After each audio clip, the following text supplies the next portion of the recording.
बड़े बड़े दावों के बीच ये तस्वीरें हकीकत बयां करने के लिए काफी है। स्थानीय लोगों से पानी के लिए मिन्नतें करते ये प्रवासी मजदूर हैं और जिस ट्रेन से ये यात्रा कर रहे हैं वो सूरत से आ रही है। गर्मी से बेहाल इन प्रवासियों के लिए पानी मिलना जैसे समुद्र मंथन के बाद अमृत मिल जाना जैसा है। कुछ यात्रियों को बोतल का पानी मिल जाता है, लेकिन तभी ट्रेन रुक जाती है और फिर नल से वहां मौजूद लोग इन्हें पानी पिलाते हैं। ये नजारा गया स्टेशन से पहले करीमगंज मोहल्ले का है। यहाँ के लोग बताते हैं कि हर दिन ट्रेनें 48 से 94 घंटे तक लेट पहुँच रही है। ऐसे में यहाँ के युवाओं ने इनके भूख प्यास मिटाने के लिए जो थोड़े बहुत इंतजाम हो सकते थे किए हैं।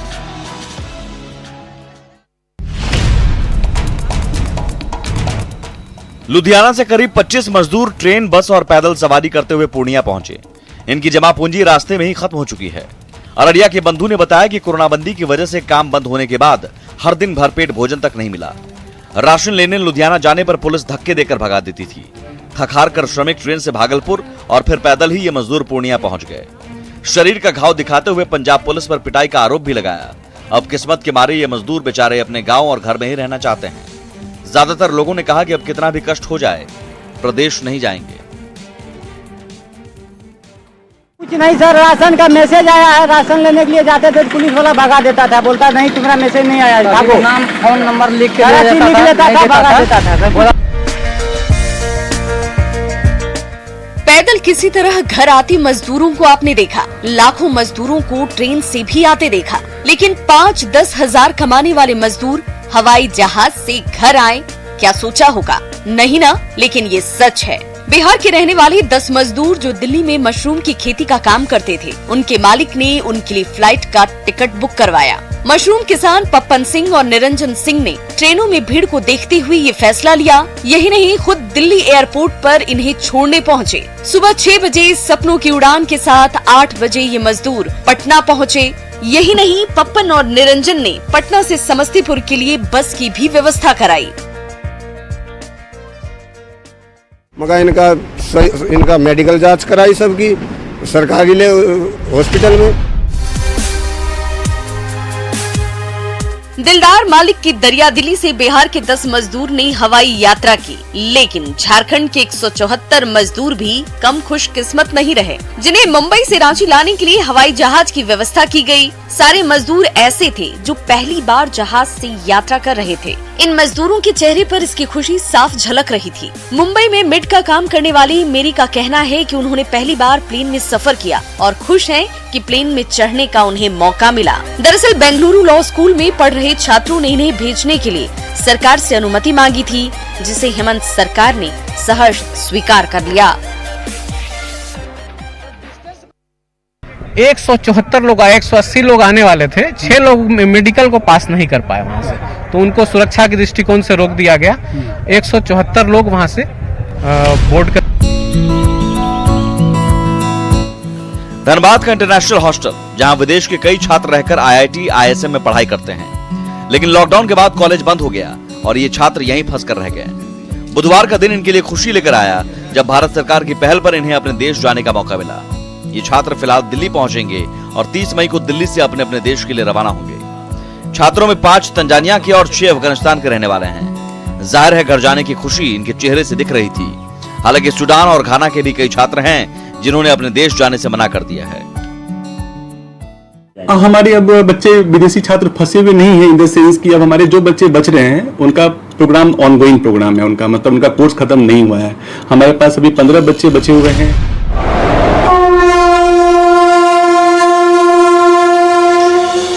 दूर शहरों से जब ट्रेन पलामू पहुंची तो प्रवासियों को कई जगहों पर क्वारंटीन किया गया। ऐसे ही मजदूरों के एक समूह को कोयल परियोजना विद्यालय में जगह मिली। अब 14 दिन तक यहाँ रहना होगा, तो यहाँ रह रहे लोगों ने खाली बैठे रहना ठीक नहीं समझा। फिर क्या था, समय काटने के लिए यहाँ रह रहे मजदूरों ने कुछ बेहतर करने की ठान ली और फिर जो हुआ उसकी तस्दीक स्कूल की दीवारें और साफ सुथरी मैदान कर रही हैं। मजदूरों ने स्कूल का कायाकल्प कर दिया। खंडहर का शक्ल अख्तियार कर चुका भवन अब चकाचक हो गया है। उनको 14 दिन यहाँ पर रहना है। इन 14 दिन का सदुपयोग करने के लिए अगर कोई काम कर ले, इन लोगों ने अपना सहमति जाहिर किया कि अगर मुझे सामान मिलेगा तो हम लोग स्कूल का रंग रोगन कर देंगे। बाहर से आए मजदूरों को 14 दिन तक क्वारंटीन किया गया है। इसके लिए हर जगह सेंटर बनाए गए हैं। क्वारंटीन सेंटर में ये प्रवासी बेवजह बैठे रहते हैं, लेकिन कटिहार कृषि विभाग ने एक अनोखी पहल की है। यहाँ क्वारंटीन किए गए लोगों को जैविक खेती की ट्रेनिंग दी जा रही है। पाठशाला में एनजीओ से जुड़े लोग आकर जानकारी दे रहे हैं। दरअसल आने वाले समय में जैविक खेती की मांग बढ़ने वाली है और इसीलिए बिहार सरकार भी इस पर ध्यान दे रही है। ऐसे में ट्रेनिंग के बाद इन प्रवासियों के लिए रोजगार की समस्या खत्म हो जाएगी। तो क्वारंटाइन सेंटर में जो प्रवासी मजदूर आ रहे हैं तो उनको 14 दिनों के लिए जो रखा जा रहा है, तो उस 14 दिनों के दरमियान उनको कृषि विभाग के द्वारा हमारे किसान सलाहकार, कृषि समन्वयक, एटीएम और बीटीएम के माध्यम से उनको प्रशिक्षण कराया जा रहा है।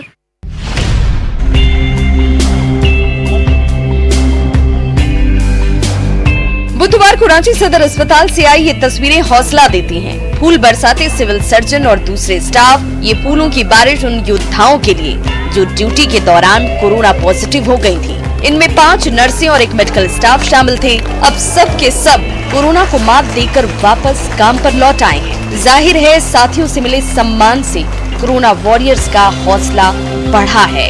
स्वागत के फूलों की खुशबू और छलके आंसुओं की ताकत से अब ये दूसरों को बचाने में जुट गई हैं।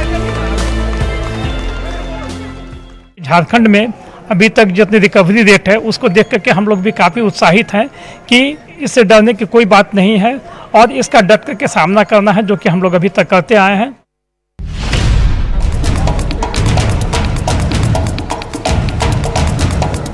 सड़क पर दहशत में खड़े लोग, स्वास्थ्य विभाग की टीम और पुलिस की जिप्सी ये बताने के लिए काफी है कि कुछ तो ऐसा हुआ है जो नहीं होना चाहिए। जी हाँ, बिल्कुल सही समझ रहे हैं आप। कुछ देर पहले शादी की रस्में चल रही थी, लेकिन जैसे ही शादी संपन्न हुई पता चला कि दिल्ली से आया दूल्हे का जीजा कोरोना संक्रमित है। लोगों के चेहरे पर हवाइयां उड़ने लगी। वहाँ मौजूद लोगों में हड़कंप मच गया। प्रशासन की टीम पहुँची और फिर दूल्हा दुल्हन के साथ ही 95 लोगों को क्वारंटीन सेंटर भेज दिया गया।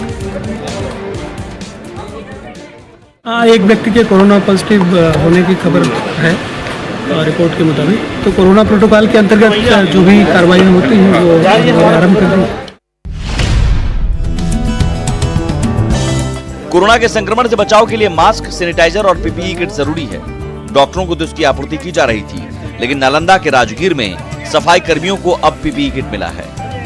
कोरोना जागरूकता अभियान के निदेशक खुद पटना से राजगीर पहुंचे और फिर 30 महिला सफाई कर्मियों को पीपीई किट के साथ ही राशन का भी वितरण किया। साथ ही फूल और माला पहनाकर हौसला अफजाई की। धर्मेंद्र कुमार ने लोगों से अपील की है कि संक्रमण से बचकर रहना है। इधर इस पहल से महिला सफाई कर्मियों ने खुशी व्यक्त की। ये सब तीनों सेना मिलकर लड़ाई लड़ती थी और कोरोना के समय में अभी हमारी सेना, हमारे सफाई कर्मी हैं, हमारे डॉक्टर हैं, हमारे प्रशासन है, पुलिस है। तो हम लोगों को जरूरत है अभी के समय में कि इनका हम लोग सम्मान करें, दिल से सम्मान करें। कोरोना बंदी के दौरान लोगों की परेशानी बढ़ गई है। खासकर मरीजों के लिए तो दोहरी परेशानी है। लेकिन अगर आप गुमला में हैं तो चिंता की बात नहीं है। बस एसपी की पहल पर शुरू की गई कंट्रोल रूम में एक फोन करें, आपकी दवा उपलब्ध हो जाएगी। इसके लिए व्हाट्सएप नंबर भी जारी किया गया है, जिस पर दवा की पर्ची भेज सकते हैं। कुछ घंटे में ही पुलिस विभाग रांची से इसे मंगवाकर मरीज के घर तक पहुंचा देगी। पुलिस की इस पहल से गुमला के कई लोगों को मदद मिली है। जाहिर है इससे लोग भी खुश हैं। कंट्रोल रूम का व्हाट्सएप नंबर है सीसीआर का, तो उसमें वो प्रिस्क्रिप्शन भेजते हैं और इसको हम लोग रांची सीसीआर डीएसपी साहब को भेजते हैं। तो उनका काम है कि वहाँ से दवाई मैनेज करके कहीं से खोज के खरीद के वो भेजते हैं।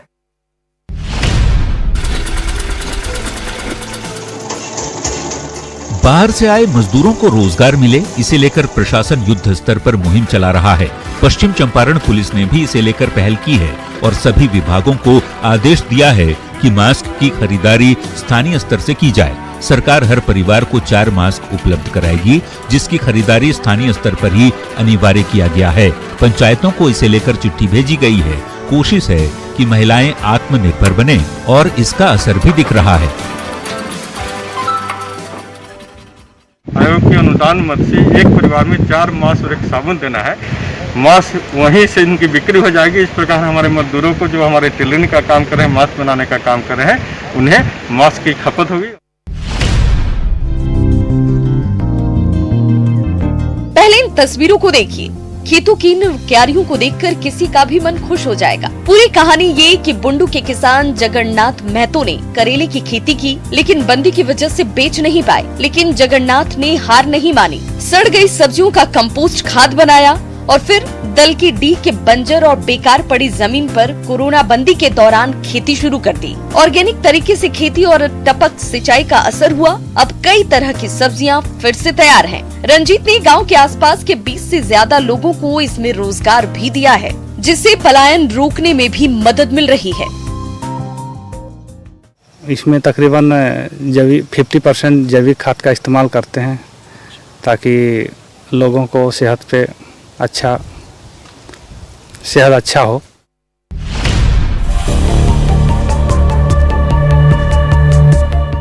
पूरे देश में कोरोना पॉजिटिव मरीजों की संख्या बढ़ रही है। बिहार भी इससे अछूता नहीं है। मरीज आ रहे हैं और इनमें ज्यादातर 14 से 21 दिन में ठीक होकर लौट जा रहे हैं। लेकिन भागलपुर जवाहरलाल नेहरू मेडिकल कॉलेज में एक ऐसा मरीज मिला है जो लगभग 40 दिनों से भर्ती है, लेकिन हर बार इसका रिपोर्ट पॉजिटिव आ रहा है। 8 बार मरीज की जांच हो चुकी है। यहाँ के डॉक्टर एम्स के डॉक्टर से संपर्क में हैं। भागलपुर के अलावा एक मरीज कोच्चि में भी है जो 1 महीने से ज्यादा दिन से अस्पताल में भर्ती है।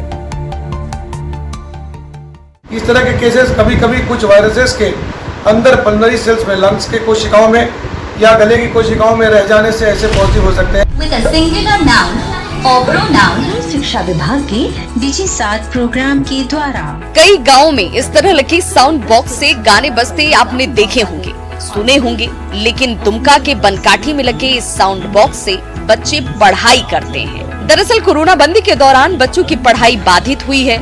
ऐसे में कई स्कूलों ने मोबाइल और लैपटॉप पर ई-क्लासेस शुरू किए, लेकिन इससे उन गरीब बच्चों को फायदा नहीं हुआ जिनके घर में स्मार्टफोन नहीं था। लेकिन प्राथमिक विद्यालय खजूरी ने अनोखा तरीका निकाला।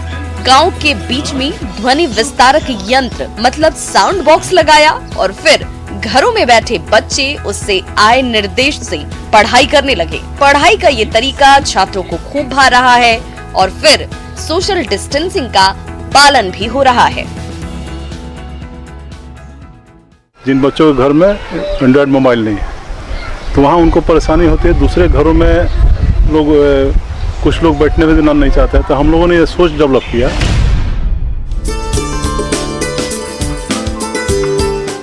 खूबसूरत मिट्टी के बर्तन, खिलौने, एक से एक कलाकृतियां सजी हैं, लेकिन खरीदार नदारद हैं। संकट काल से पहले मिट्टी से बने नवादा के नायाब बर्तन और कलाकृतियां लोगों की पहली पसंद हुआ करती थी, लेकिन अब इन्हें खरीदार का इंतजार है। कोरोना काल ने इनके कदरदानों को इनसे दूर कर दिया है। इसके साथ ही मिट्टी को आकार देने वाले हाथ भी बेहाल हो गए हैं। लेकिन मिट्टी के कलाकारों का दम देखिए कि इस मुश्किल घड़ी में भी उन्होंने हार नहीं मानी, उम्मीद का दामन नहीं छोड़ा है, कलाकारों के हाथ नहीं थमे। चलती चाक पर मिट्टी को आकार देकर बर्तन और खिलौने अब भी बना रहे हैं, बस यही उम्मीद कि बहारें फिर से आएंगी। ये दिक्कत हो कि लॉकडाउन से जैसे लगन होले, शादी ब्याह कलसा होले, उ सब नहीं बिकले, सब बंद हो गए। और बर्तन बाहर से ले लिए, घैला वाला सब कोई चीज नहीं बिक्री बटा है, सब घैला वाला तब नहीं है बिकते, अब साल भर के बाद ही बिकते घैला।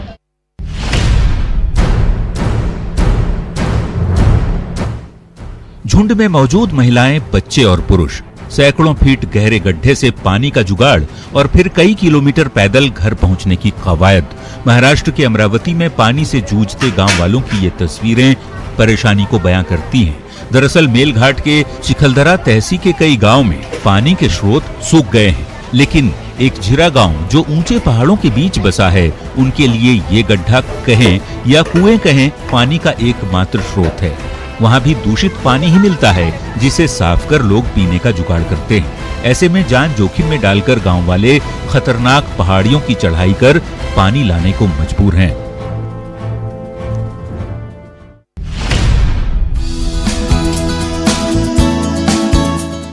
कहते हैं जहर ही जहर को काटता है, तो क्या कोरोना वायरस का काल भी खुद कोरोना वायरस ही बनेगा? 3000 से ज्यादा घोड़ों के मालिक हैदराबाद के सिद्धार्थ डागा तो यही मानते हैं। उनकी कंपनी विन बायो प्रोडक्ट्स ने centre for cellular and molecular biology के साथ MOU किया है, जिसके मुताबिक CCMB कोविड-19 के inactive virus win bio product को दे रही है। इसका एंटीजोन घोड़ों की गर्दन में इंजेक्ट किया जाएगा ताकि घोड़ों में एंटीबॉडीज डेवलप हो सके और फिर इसे कोरोना पॉजिटिव मरीज को दिया जाएगा। अगर ये सफल रहा तो भारत में सबसे सस्ती दवा उपलब्ध हो जाएगी। ये करीबन आप 6 to 8 मंथ्स का प्रोसीजर है और हमारा ये टारगेट है कि हम इसको सक्सेसफुली दिसंबर में डिलीवर करें ये ड्रग को। देश में कोरोना महामारी की वजह से लॉकडाउन है। ऐसे में विदेश से भारत घूमने आए कई पर्यटक जहां तहां फंसे हैं। फ्रांस से आई एलिना भी उनमें से एक है।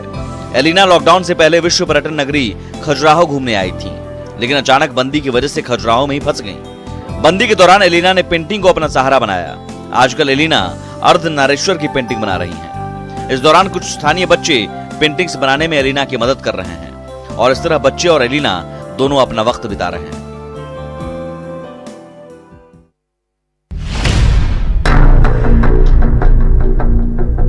ऐसे समय में जब विदेशी नागरिक बड़ी संख्या में भारत छोड़ रहे हैं, फ्रांस के एक संगीतकार ने कोच्चि में रहने का फैसला किया। इस फ्रांसीसी महिला का नाम है स्टेफनी। कोरोना काल में स्टेफनी योद्धा के रूप में सामने आई हैं। कोरोना बंदी के दौरान ये धन जुटा रही हैं और फिर गरीब परिवारों के लिए भोजन का इंतजाम कर रही हैं। फेसबुक पर लाइव रहकर और गाना गाकर स्टेफनी ने लगभग 6 लाख रुपए कमाए हैं और इससे 1000 परिवारों की मदद की है। अपने घर लौटने के लिए फ्रेंच वाणिज्य दूतावास की पेशकश को अस्वीकार करने वाली स्टेफनी एक NGO के संस्थापक भी हैं, जो भारत के साथ वियतनाम में अपनी सेवा देती है।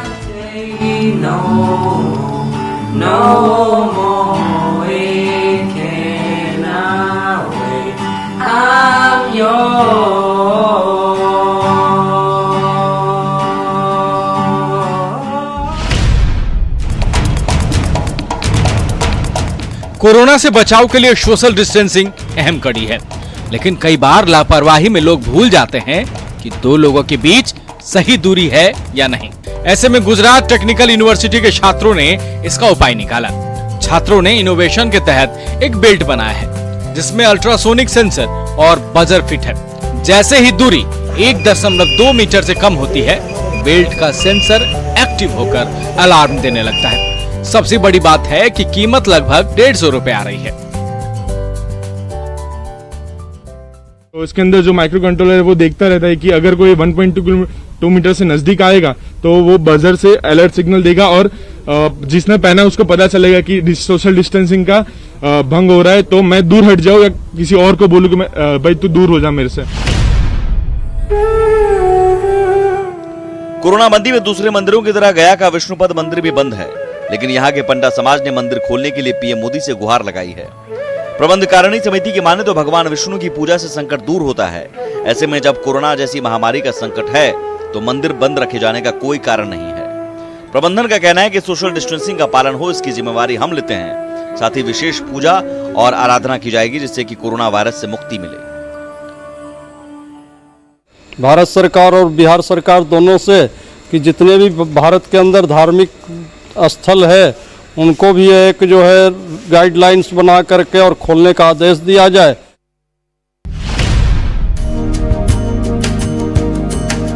सुनसान रास्ते, सड़क पर कतार में जाती महिलाएं, ये नजारा है सुपौल का। ये महिलाएं त्रिवेणीगंज के बगला नदी किनारे पहुंची हैं, जहां कोसी मैया की पूजा की जा रही है। इन महिलाओं का मानना है कि कोसी मैया हर विपदा में रक्षा करती हैं और फिर जब कोरोना जैसी वैश्विक महामारी से विश्व भर के देश परेशान हैं और इलाज भी नहीं है तो कोसी मैया ही सहारा है। महिलाओं ने कोसी किनारे पहुंचकर अक्षत चंदन से पूजा की और विश्व कल्याण की कामना की। इसे अंधविश्वास कहें या आस्था, लेकिन ये सच है कि संकट के समय में भगवान के प्रति आस्था और बढ़ जाती है।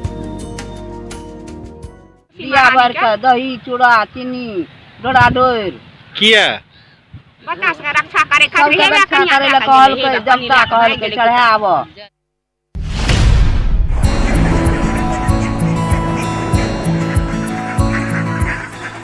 बत्तखों को नदी या तालाब में कभी तैरते हुए देखा होगा, लेकिन हम आपको लिए चलते हैं लोहरदगा।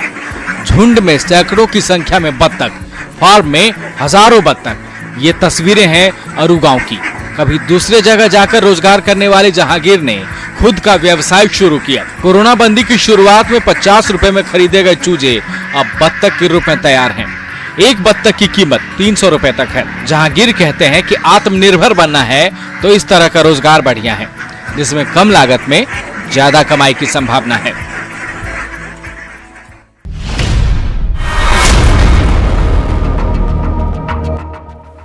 कोरोना बंदी के दौरान आसमान में उड़ता ये वो आतंक है जो तबाही मचा रहा है। हरियाली का ये दुश्मन जिधर से गुजर रहा है वहां किसान त्राहिमाम कर रहे हैं। करोड़ों की तादाद में सरहद पार से आई ये वो छोटे घुसपैठिए हैं जिनका रौद्र रूप ने राजस्थान के कई जिलों में लहलहाती फसलों को तबाह कर दिया है। टिड्डियों का दल आगे बढ़ रहा है और रास्ते में आने वाले पेड़ पौधे और फसलों को पल भर में चट कर रहा है। कई इलाकों में तबाही मचाने के बाद टिड्डियों ने जयपुर को भी अपनी जद में ले लिया है। इन आतंकी टिड्डियों को लेकर बिहार में भी अलर्ट जारी किया गया है।